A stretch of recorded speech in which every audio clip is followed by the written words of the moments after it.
Hello students, welcome back to my channel Sahrish institute. So आज की इस वीडियो में हम Nios का होम साइंस का चैप्टर 1 शुरू कर दिया था हम लोगों ने, और ये आप लोग का वीडियो जो है क्लास 12th वाले बच्चों के लिए है।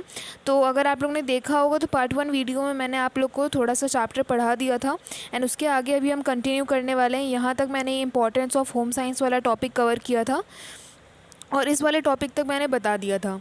हमें कहाँ से शुरू करना था, मिसकॉन्सेप्शन रिगार्डिंग होम साइंस हमें इस वीडियो में स्टार्ट करना है, ठीक है।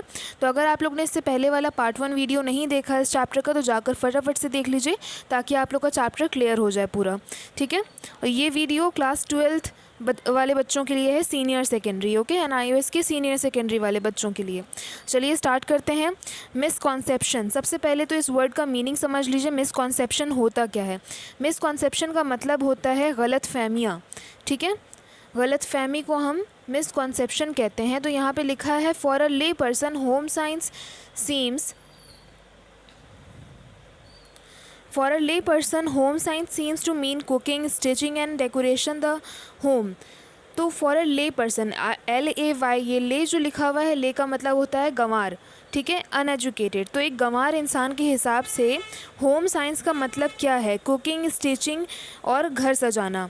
बट इन रियलिटी, लेकिन असलियत में होम साइंस का क्या मतलब है? Is much more than these, इन सब से भी कई बढ़कर, इन सब चीज़ों से भी ज़्यादा है। It is a subject that teaches you the science and art of performing home making task. ये एक ऐसा सब्जेक्ट है जो कि हमें हर तरह की चीज़ों के बारे में सिखाता है, चाहे वो घर की हो, चाहे बाहर की हो, चाहे हमारी पर्सनालिटी हो, एवरीथिंग, ठीक है, चाहे हमारा हाउस होल्ड चोर्स हो, हर तरह की चीज़ें। At the same time it also prepare you for various vocation, और साथ ही साथ हमें रोज़गार के लिए भी प्रिपेयर करता है, तैयार करता है। तो despite the significance of the subject there are many misconception. तो इस सब्जेक्ट को लेकर के काफ़ी सारे मिसकॉन्सेप्शंस हैं लोगों के मन में। There is a need to eliminate these. Let us consider the fact related to misconception. तो बहुत सारे जो गलत फहमी है लोगों की वो क्या क्या है, पहले देख लेते हैं। पहला मिसकॉन्सेप्शन क्या है कि home science only teaches cooking, stitching, home decoration and child care. कि होम साइंस जैसे सब्जेक्ट हमें सिर्फ यही बता सकता है कि खाना कैसे पकाना है, सिलाई कढ़ाई कैसे करनी है, घर कैसे सजाना है और बच्चे को कैसे संभालना है। लेकिन फैक्ट क्या है? We can only deny the fact that food, shelter and clothing are the basic need of our daily life. ये हमारी रोज़मर्रा की ज़िंदगी का सबसे बेसिक थिंग है। हमारा फूड, छत मतलब शेल्टर, क्लोथिंग, कपड़े लत्ते, ये सब सारी चीज़ें हमारी बेसिक नीड्स हैं, जो कि हमें जानना काफ़ी ज़रूरी होता है इन सब के बारे में। तो home science includes these aspects with an emphasis on building scientific knowledge. For example, we do not eat food just to satisfy our hunger. जैसे अगर एग्जाम्पल लिया जाए तो हर एक चीज़ के बारे में पहले तो हमें होम साइंस हर चीज़ सिखाता है, जानकारी देता है। अब एग्जाम्पल अगर देखा जाए तो देखो, हम खाना खाली भूख मिटाने के लिए नहीं खाते हैं, but we eat food to meet the nutritional requirement of the body, of our body. तो एक तरह से हम कुछ भी ऐसे उठा के खा सकते हैं। अगर हमारा खाना खाने का मकसद खाली यही है कि हमें अपना पेट भरना है, तो हम कुछ भी उठा के खा सकते हैं। या फिर टेस्ट के लिए कुछ भी, रोज़ रोज़ हम बर्गर, पिज़्ज़ा, चाउमीन, बाहर का सारा जंक फूड खा सकते हैं। लेकिन हमारा मकसद ये होता है कि हम खाएं, हमारा पेट भी भरे, लेकिन सबसे बड़ा टारगेट ये है कि हमारी सारी न्यूट्रिशनल, मतलब कि हमारे पोषण सारे बॉडी के पूरे होने चाहिए, जिससे कल को हमें कोई भी तरह की बीमारी ना हो, किसी भी चीज़ की कमी ना हो हमारी बॉडी में, ठीक है।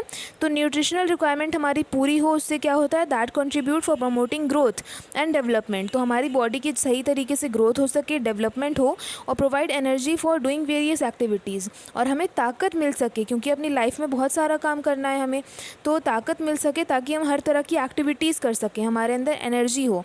And for regulating various body function, और हमारे बॉडी के सारे फंक्शन अच्छे तरीके से चलते रहें। This we learn in one of the areas of home science. एक हिस्से में हम ये सीखते हैं, the aspect of cooking that is taught under the subject of home science deal with principles and method of cooking for preventing loss of nutrients. दूसरी बात रही खाना पकाने की, तो हाँ, कुकिंग के बारे में ज़रूर होम साइंस में बताया जाता है, लेकिन उसका भी एक तरीका है। ये नहीं कि आप लोग को चटनी कैसे बनानी है, उसकी रेसिपी क्या है, दाल कैसे बनती है, सब्ज़ी कैसे बनती है। मेन उसमें मुद्दा होम साइंस में कुकिंग का ये रहता है कि आपको किस मेथड से पकाना चाहिए खाना कि उसके अंदर जो पोषण है वो खोए नहीं, जल जल के और हीट से जो है सारे जो पोषण हैं वो ख़त्म हो जाते हैं, तो उस खाना खाने का उसको फ़ायदा नहीं है फिर। ठीक है, तो किस तरीके से हमें सारे अपने न्यूट्रिएंट्स को बचा के रखना है और कितनी तरह की वैरायटीज़ हम अपने खाने में ऐड कर सकते हैं, बैलेंस में कैसे लेकर चलना चाहिए, नरिशमेंट मतलब कि पोषण ही होता है, तो सारी चीज़ें हमारी डाइट में कैसी हो, एवरीथिंग इसमें कवर होता है।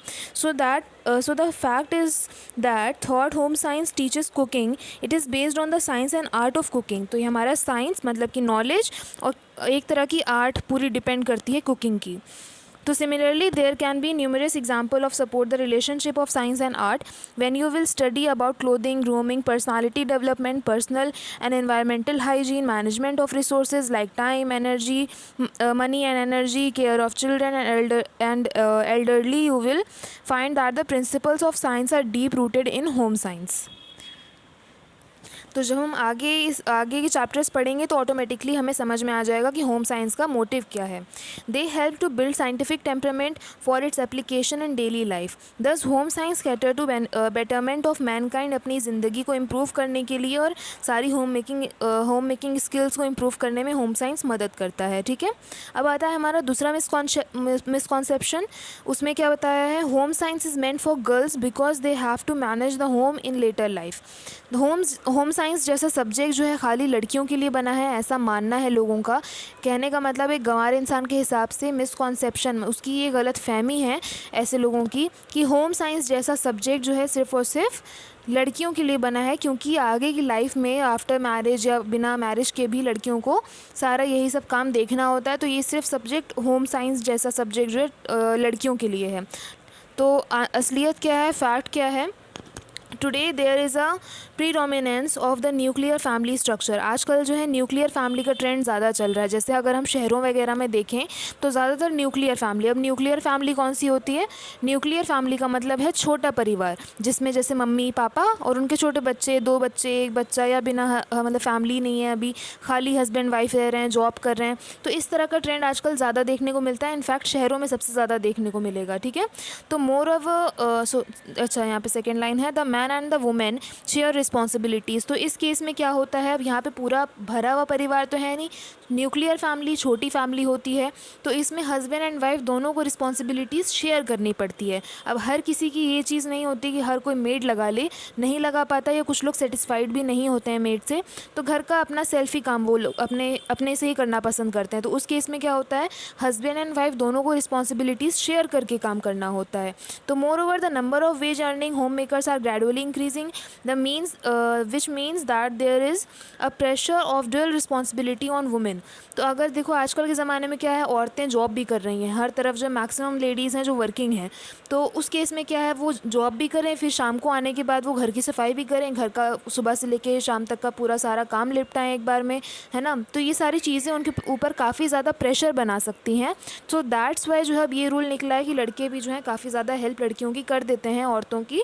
जैसे आफ्टर मैरिज हस्बैंड ने अपनी वाइफ की काफ़ी हेल्प कर दिया, तो रिस्पॉन्सिबिलिटीज़ आपस में शेयर करनी पड़ती है। In other word we can say that the women combines her home making responsibilities, मतलब कि रिस्पॉन्सिबिलिटीज़ दोनों लोग हस्बैंड वाइफ आपस में बांट लेते हैं, with generating income for the family. Under such conditions the workload of the women should be shared by the man.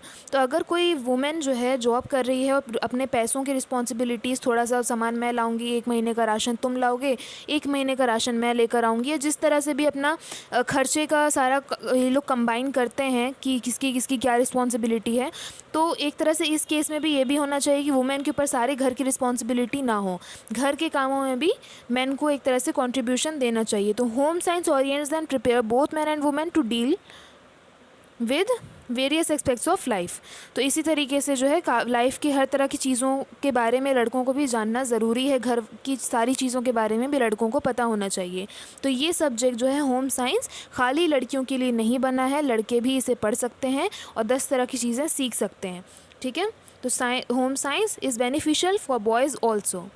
उसके बाद आता है हमारा दूसरा तीसरा misconception, why study home science when girls can learn home making skills from their mother. अब home science क्यों पढ़ना है जब घर के सारे काम काज और सिलाई बुनाई और खाना पकाना सारी लड़कियां अपनी मम्मी से ही सीख लेती हैं, तो ये होम साइंस जैसे सब्जेक्ट की ज़रूरत क्या है। मेन मुद्दा ये है, देखो, yes girls do learn many home making skills from their mother, but they study the subject of home science, they can find answer to why how and when doing these activities. For example, why is oil use for making pickle. For example मैं simple अपने language में बताती हूँ कि जैसे घर के सारे काम काज नॉर्मली हम सब लड़कियाँ, अगर आप वुमेन हो या गर्ल हो, तो आप लोग देख रहे होगे कि हम हर औरतें जो हैं सारा घर का काम अपने मम्मियों से सीखते हैं। तो हम खाली एक्टिविटीज़ सीखते हैं कि ये चीज़ कैसे करना है, लेकिन उसके पीछे क्या वजह है। भिंडी की सब्ज़ी बना रहे हैं लेकिन उसमें पानी क्यों नहीं डालना है ना। रीज़न क्या हो सकता है, अगर डाल दिया तो क्या होगा। अचार है, हमने अचार बनाया घर में, होममेड अचार, लेकिन अचार हमारा इतनी जल्दी ख़राब क्यों नहीं हुआ, सालों साल कैसे चल गया। अभी हम ऐसे ही कोई आम जो है ऐसे ही रख के छोड़ देते, या खाली डिब्बे में ऐसे ही मसाला डाल के ऐसे ही मतलब डायरेक्टली आम डाल देते बिना अचार बनाए, तो वो तो ख़राब हो जाता। लेकिन अचार हमारा सालों साल चल जाता है। तो हर चीज़ के पीछे हमें रीज़न नहीं पता है, ना हमारी मम्मियों को, हो सकता है हमारी मम्मियों को भी ना पता हो, है ना। और ना ही कोई मदर बैठ कर के हर एक चीज़ के बारे में रीज़न बता सकती है कि इसकी वजह ये है, इसकी वजह वो है। तो हम खाली एक्टिविटीज़ सीखते हैं कि करना कैसे है, क्यों हुआ, कैसे हुआ, वो चीज़ हमें नहीं पता चल पाती। ठीक है, तो वो हमें होम साइंस हेल्प करता है पता लगाने में कि हर एक चीज़ के पीछे, हर एक एक्टिविटी के पीछे रीज़न क्या है, जिसको हम एक तरह से एक शब्द में बोले इंग्लिश में तो साइंटिफिक नॉलेज हमें मिलती है। ठीक है, उसके बाद आता है हमारा मिसकॉन्सेप्शन कि home science does not offer attractive job opportunities. Home science पढ़ने के बाद हमें कोई अच्छी जॉब अपॉर्चुनिटीज़ नहीं मिलेगी, जबकि ऐसा कुछ भी नहीं है। जॉब अपॉर्चुनिटीज़ बहुत सारी होती है, बहुत सारे डिफरेंट एरियाज़ होते हैं होम साइंस में अवेलेबल हैं, जो कि हम ये सब्जेक्ट पढ़ने के बाद स्कूल लेवल में अगर आगे भी इस सब्जेक्ट में निकलते हैं तो बहुत सारी अपॉर्चुनिटीज़, हमें वैराइटीज़ ऑफ जॉब मिल जाएंगी। तो moreover home science also prepare you to self employment. साथ ही साथ हमें होम साइंस सेल्फ एम्प्लॉयमेंट मतलब कि बिज़नेस के लिए भी तैयार करता है। ठीक है, या फिर छोटा मोटा बिजनेस हो गया या जॉब के लिए भी हम अप्लाई कर सकते हैं। तो ऐसा कुछ भी नहीं है, ये भी एक तरह की गलत फहमी है। तो मैंने इस टॉपिक में आप लोग का जो ये पार्ट 2 वीडियो है, इसमें सारे मिसकॉन्सेप्शन वाले टॉपिक कवर कर लिए हैं। ठीक है, इसके आगे का जो पार्ट 3 होगा, इसी चैप्टर का पार्ट 3 भी है, तो उसमें मैं आप लोग को एरिया ऑफ होम साइंस से स्टार्ट करवाऊंगी। ठीक है, तो अगर आप लोग ने इस chapter 1 home family and home science का पार्ट 1 एंड पार्ट 2 नहीं देखा है, तो जाकर कि फटाफट से देख लीजिए। मैंने अपने चैनल की प्लेलिस्ट में वीडियोस सारे लगा दिए हैं, तो वहाँ से जाकर आप लोग देखोगे ना, तो आप लोग को लाइन वाइज सारे वीडियोस मिल जाएंगे, ढूंढना नहीं पड़ेगा अलग अलग। तो मैं आप लोगों को यही सजेस्ट करती हूँ हमेशा, तो वहीं से आप लोग देखो, ज़्यादा अच्छा रहेगा। बाकी अगर आप लोग मेरे चैनल पे न्यू हैं तो फटाफट से इस चैनल के साथ जुड़ जाइए, चैनल को सब्सक्राइब कर लीजिए, एंड उसी के बगल में बेल आइकन है तो उसे ज़रूर से क्लिक कर लीजिएगा, ताकि जब मैं वीडियोज़ डालूँ तो आप तक जो है मेरी वीडियोज़ की नोटिफिकेशन पहुँच जाए। वीडियो पसंद आया हो तो प्लीज़ लाइक करिएगा, वीडियो को और बच्चों के साथ शेयर करिएगा, ताकि उनकी भी हेल्प हो सके। मिलते हैं इस चैप्टर के पार्ट 3 वीडियो में, तब तक के लिए stay safe, stay healthy, and thanks for watching.